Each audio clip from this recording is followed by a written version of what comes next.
before we get into the papal visit and you know what you thought of it and everything, I was just hoping you could share some of your story and you know how was attending residential school impacted you and what was your experience after leaving the institution? Well, I'm an Indian day school survivor as well as a residential school survivor. I attended St. Paul's Indian Day School from 1966 to 1968. And my experience there was really challenging because, you know, I grew up speaking Squamish, my father's language, and Hunkameetan, my mother's language of Musqueam. And, you know, my father was a World War II veteran, so he spoke other languages as well. And my first day in grade 1, my teacher asked me to count 1 to 10, but she didn't specify a language. So I spoke in every language I knew, which was Squamish, Musqueam, French, Spanish, Italian, German, and English. Wow. And instead of being rewarded, I was dragged to the principal's office and I was whipped by the principal and 3 other nuns for speaking other languages. So as a 5-year-old, I was really confused because I didn't know why I was being punished. And then the next week, the Mother Michaela and the principal brought me to the furnace room in the basement, and they opened the furnace door and they put my head in the furnace with the flames going covering my head. So again, as a 5-year-old boy, I was really confused. I didn't know why I was being treated so poorly.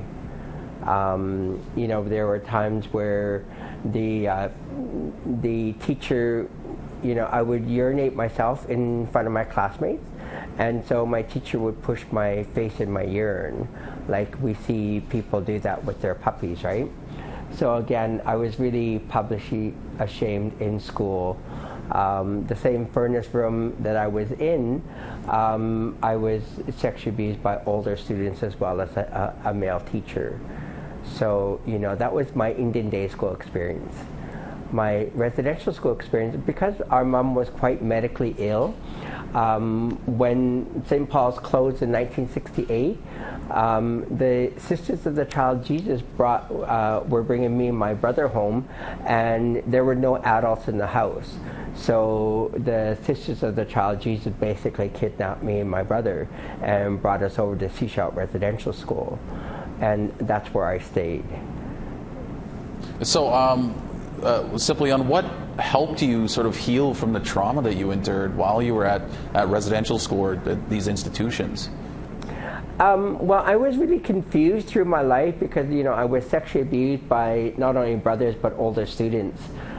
When I was in Seashell Residential School, one of the brothers took me to the ocean and he raped me in the ocean. So the ocean became a place that I feared. And one of the other brothers would give us chocolate bars, you know, after we performed oral sex on them. So chocolate and ocean were really triggers for me growing up. And I was really confused because I really didn't know how Creator how Creator made me. I didn't know if I was going to be gay, straight, bi, two-spirited. And so, you know, my life was really challenged through my lifetime. I would have relationship with women, that relationship would break down, and I'd go and I'd find a relationship with a man.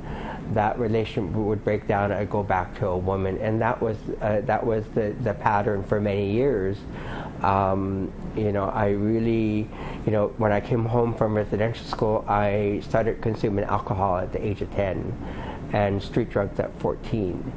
So, you know, that's all I knew. You know, the term sex, drugs, and rock and roll, that's all we were doing. We were all being very promiscuous, not only on my reserves, but other reserves. You know, we were children having sex with other children, so. So when you got into the drugs and the alcohol, how did you sort of overcome that? Did you receive help from community or elders or something like that? You know, I was really struggling for many years, and then my wife of 28 years had died suddenly. So, you know, I was introduced to a substance known as crystal meth, and that spiraled my life out of control, where I lost my house, I lost my family, I lost the relationship with my children, my grandchildren, and I ended up being homeless in Stanley Park. And that's all I knew was the drugs and the promiscuity. And so getting a little bit onto I guess what we're talking about as an overall thing here is the Pope's visit and all of that. You went to Rome earlier this year to see the Pope, and it's been a few months since the Pope apologized in Canada. I just wanted to ask you, how has that impacted you personally, going to Rome and then having an apology here in Canada as well? I was part of the secondary delegation to attend Rome, and as a Indian Day School and residential school survivor, I really had a real strong hate for the Catholic Church, and it was through a lot of personal growth and healing that I needed to find forgiveness for my perpetrators.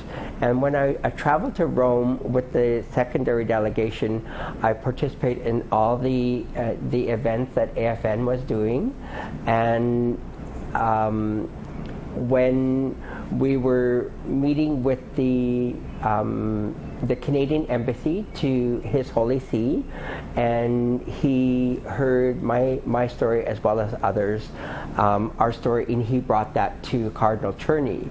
Cardinal Cherney is the right-hand man to His Holy See, the Pope.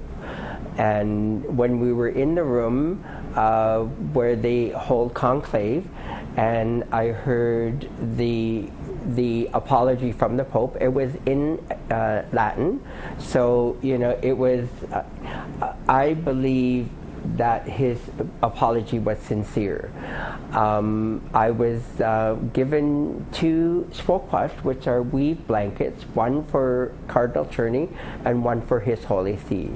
And when His Holy See was leaving conclave, I quickly grabbed the spokwash and I went running through the doors. The Swiss Army Guard was like, "No, you can't." And then I said, "Excuse me." And then His Holy See gave me 45 seconds. 45 seconds where I met. I had met with Squamish elders, and their message was they weren't looking for an apology. They were wanting His Holy See to acknowledge the 169 years of trauma and horror that was bestowed upon us residential school survivors, and that they wanted him to come see us face to face, hear our stories, hear our hurts and our pains. And then I mentioned that the spokwash was weaved by one of my CM, one of my hereditary chiefs, and I gifted it to him. And he thanked me for the spokwash, and then he asked me to pray for him.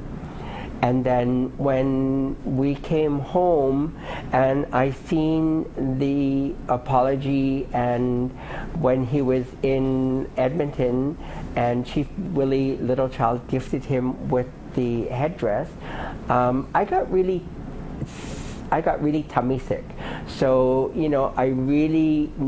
it was a indicator that I still have lots of personal healing to do, because I got sick watching that, and I really needed to stay out of my judgments, because that was Chief Willie Littlechild's healing process, not mine.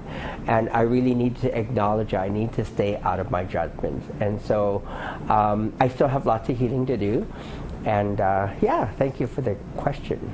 So what should happen next, or now that the Pope has apologized? What are some of the next steps here in this reconciliation journey and a lot of people's healing journeys?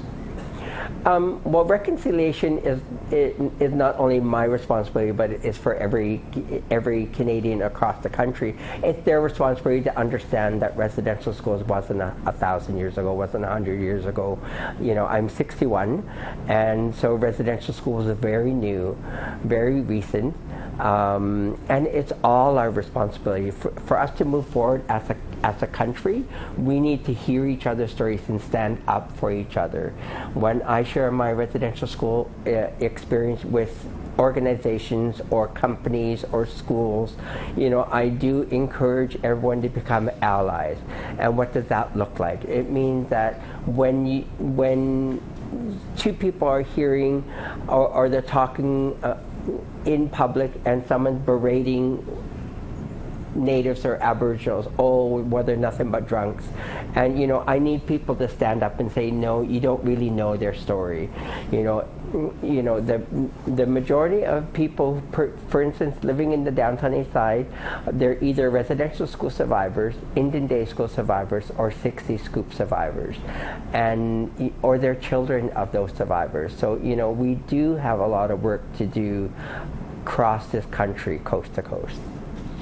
Well, we're going to have to leave it there, Sempúlyan, but I want to say a big thank you, Miigwech, for sharing your story and sharing a bit of your insight into your personal journey on this healing and reconciliation journey. And again, thank you, Miigwech, and we really appreciate all the time. Thank you so much. Thank you for having me. Have a great day.